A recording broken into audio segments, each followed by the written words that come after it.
ஜெப்டோவில் நாம் நினச்ச உடனே அவ்வளோ ஈஸியாக லாக் ஆஃப் பண்ணிட்டு வீட்டுக்கு போயிட முடியாதுங்க. அதுக்கு பின்னாடி ஒரு பெரிய ட்ராப்பே இருக்குது. அன்னைக்கு காலையில் 9 மணிலேருந்து 4 மணி நேரத்தில் 9 ஆர்டர் முடிச்சு 223 ரூபா சம்பாதிச்சேன். இன்னும் ஒரே ₹1, அதாவது 224 ரூபா பண்ணால் 120 ரூபா இன்சென்டிவ் கிடைக்கும். அப்போ தான் அந்த பேட்ச் ஆர்டர் வந்துச்சு. அதாவது ஒரு ஸ்டோரில் ஒரு ஆர்டர் பிக்கப் பண்ணிட்டு பக்கத்தில் இன்னொரு ஸ்டோரில் போயும் இன்னொரு ஆர்டரை பிக்கப் பண்ணணும். ரெண்டுமே ஒரே கஸ்டமருக்கு தான். அதனால் எக்ஸ்ட்ரா 10 ரூபா கிடைக்கும். அதை முடிச்சு டார்கெட்டுங்க அடிச்சாச்சு. மதியம் 3 மணிக்கு பசியோட வீட்டுக்கு போகலாம்னு லாக் ஆஃப் பண்ணால் ஆப் லாக் ஆஃப் ஆகல. ரைடர் இஸ் டெலிவரிங் அண்ட் ஆர்டர்னு ஒரு முட்டை இமோஜியை காட்டி என்ன லாக் பண்ணிடுச்சு. எவ்வளோ ட்ரை பண்ணியும் ஆகலைங்க.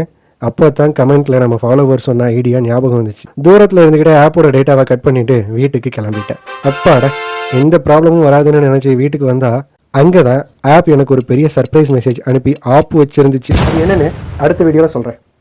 நீங்கள் எப்படி லாக் ஆஃப் பண்ணுவீங்கன்னு கமெண்ட் பண்ணுங்கள். இது உங்கள் பாலா.